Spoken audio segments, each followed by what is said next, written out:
بسم اللہ الرحمن الرحیم۔ السلام علیکم۔ ابتدا ہے رب جلیل کے بابرکت نام سے جس کے قبضہ قدرت میں ہم سب کی جانیں ہیں، اور اللہ رب العزت کی حمد و ثنا کے بعد لاکھوں کروڑوں درود و سلام نبی کریم صلی اللہ علیہ وآلہ وسلم کی ذات اقدس پر، جن کی تعلیمات ہمیشہ کے لیے ہمارے لیے راہ نجات ہیں۔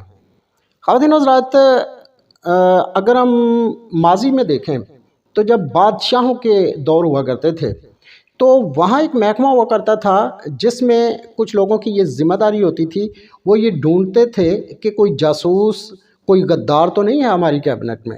تو اگر اس قسم کا کوئی بندہ مل جاتا تھا تو پھر اس شخص کی سر عام گردن اڑا دی جاتی تھی، وہ اس لیے تاکہ باقی دنیا کے لیے وہ عبرت کا نشان بنے۔ اور ناظرین، غدار اور میر جعفر، میر صادق، ویسے تو یہ ہر دور اور ہر حکومت میں رہے ہیں، لیکن پرانے دوروں میں چونکہ انہیں عبرت کا نشان بنایا جاتا تھا، اس لیے پھر وہ کم ہی ملا کرتے تھے۔ لیکن بدقسمتی یہ ہے کہ اگر آپ آج کے دور میں دیکھیں تو آج آپ کو اپنی حکومتوں میں میر جعفر اور میر صادق ہی ملیں گے، اور آپ کو کوئی اچھا محب وطن، کوئی ملک اور قوم سے محبت کرنے والا شخص ڈھونڈنا پڑے گا کہ وہ کون ہے۔ مجھے تو لگتا ہے کہ اب ایک اس طرح کا محکمہ بنانا چاہیے جو یہ ڈھونڈے کہ پاکستان میں یا بالخصوص کیبنٹ میں کوئی محب وطن بندہ بھی ہے کہ نہیں۔ خواتین و حضرات، 75 سالوں سے اس ملک کے ساتھ یہی کھیل کھیلا جاتا رہا ہے۔ عوام کو تعلیم کے نام پر جس طرح کا نصاب پڑھایا جاتا ہے وہ اتنا گھٹیا قسم کا ہے کہ وہ عام آدمی کو علم نہیں دیتا، صرف ڈگری دیتا ہے، شعور نہیں دیتا، صرف ڈگری دیتا ہے، اور اس سے ڈگری کی بنیاد پر نہ تو نوکری ملتی ہے، اور بے شعورہ رہنے کی وجہ سے ہم پھر ایسے لوگوں کو حکمران منتخب کرتے ہیں جو چور اور ڈاکو ہوتے ہیں۔ پھر وہ دونوں ہاتھوں سے نہ صرف یہ کہ اس ملک کو لوٹتے ہیں بلکہ ناظرین وہ ہماری عزتوں کو بھی لوٹتے ہیں۔ بڑے افسوس کی بات ہے کہ آج ایک بار پھر سے پاکستان میں ایک قانون کی دھجیاں جو ہیں وہ بکھیری گئیں۔ عمران خان صاحب کو گرفتار کرنے کی پھر سے کوشش کی گئی، اور اس کے لیے انہوں نے کہا جی کہ لاہور زمان پارک میں اسلام آباد پولیس پہنچ گئی ہے، لیکن وہ بیچارے ان کی جو باڈی لینگویج تھی وہی بتا رہی تھی کہ وہ دراصل کہیں سے آئے ہوئے حکم کی تعمیل کے لیے آئے تو ہیں، لیکن وہ عمران خان کو گرفتار نہیں کرنا چاہتے۔ لیکن بالآخر وہی ہوا جس کی امید تھی، اور وہ خالی ہاتھ لوٹے، کیونکہ باہر ہزاروں کی تعداد میں پی ٹی آئی کے کارکن موجود تھے، عمران خان صاحب سے محبت کرنے والے لوگ موجود تھے۔ اور لوگ یہ جو کہتے ہیں نا کہ خان صاحب کے لیے لوگ اتنے نکلتے ہیں باہر، تو میں پہلے بھی کہا کرتا ہوں کہ یہ لوگ صرف خان صاحب کے لیے نہیں نکلتے، یہ وہ لوگ ہیں جنہیں اب خان صاحب کی وجہ سے شعور ملا ہے، اور وہ یہ سمجھتے ہیں کہ یہ بندہ خالصتاً پاکستان کے لیے، اس قوم کے لیے ہمیں لیڈ کر رہا ہے، ہمارے آگے چل رہا ہے، تو ہم نے اس شخص کو سپورٹ کرنا ہے۔ یہی وجہ ہے کہ لوگ عمران خان صاحب کے لیے باہر نکلتے ہیں۔ اور آج ہم نے 2 پریس کانفرنسز دیکھی ناظرین۔ ایک تو تھی وہ کیا نام ہے اس بندے کا، وہ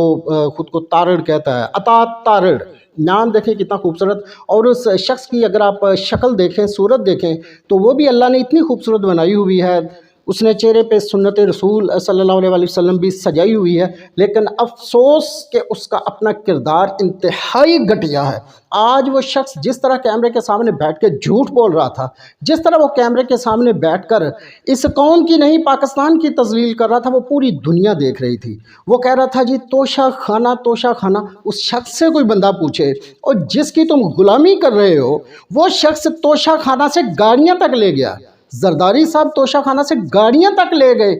جو کہ کسی قانون میں موجود ہی نہیں ہے،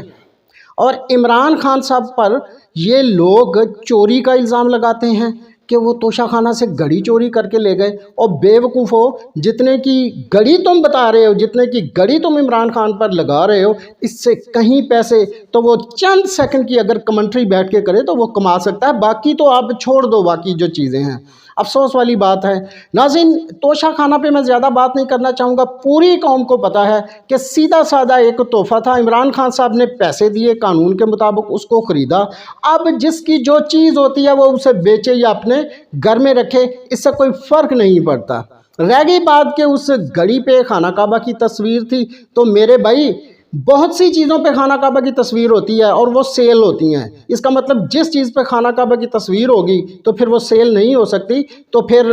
ایسی بہت سی چیزیں ہیں، میں سمجھتا ہوں کہ پھر قرآن پاک سے لے کے بہت سی ایسی اسلامی چیزیں ہیں جن پر بہت سی مقدس آیات سمیت بہت سی مقدس عمارات کی تصاویر ہوتی ہیں، پھر ان کو تو قطعی طور پر سیل نہیں ہونا چاہیے۔ خیر یہ اس گورنمنٹ کا خیال ہے، ان بیوقوف لوگوں کا خیال ہے کہ قوم بڑی جاہل ہے، انہیں ہم جس طرف لے کے جائیں گے یہ اسی طرف چل پڑیں گے، لیکن انہیں نہیں پتا کہ اب وقت جو ہے وہ بدل چکا ہے۔ ناظرین، تو آج جی یہ کیا کر رہے تھے کہ بالکل عمران خان صاحب کو گرفتار کر لیں گے، پکڑ لیں گے، لیکن اس کی نوبت نہیں آئی۔ ایک دوسری پریس کانفرنس ناظرین کر کون رہا تھا؟ شرجیل میمن، جس کے کمرے سے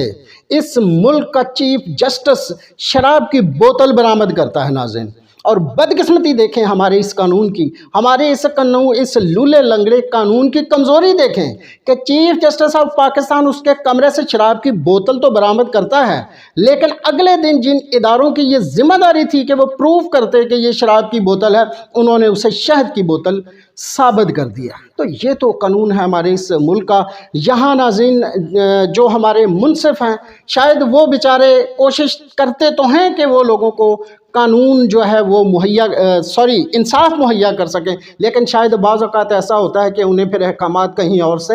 ماننے پڑتے ہیں، جس کی وجہ سے آج جو ملک معاشی طور پر جس دلدل میں چلا گیا ہے اس کی ایک بڑی وجہ یہ ہے۔ تو اس کے بعد جی مریم نواز صاحبہ کے ٹویٹس آج بڑے زبردست آ رہے تھے اور ٹکس بھی چل رہے تھے ناظرین کہ بزدل باہر نکلو، باہر نہیں نکلتے، گرفتاری کے ڈر سے تم بھاگ گئے ہو، تم چھپے ہوئے ہو۔ تو ناظرین ان میڈم صاحبہ سے کوئی پوچھے کہ میڈم صاحبہ آپ کو دیکھتا کون ہے؟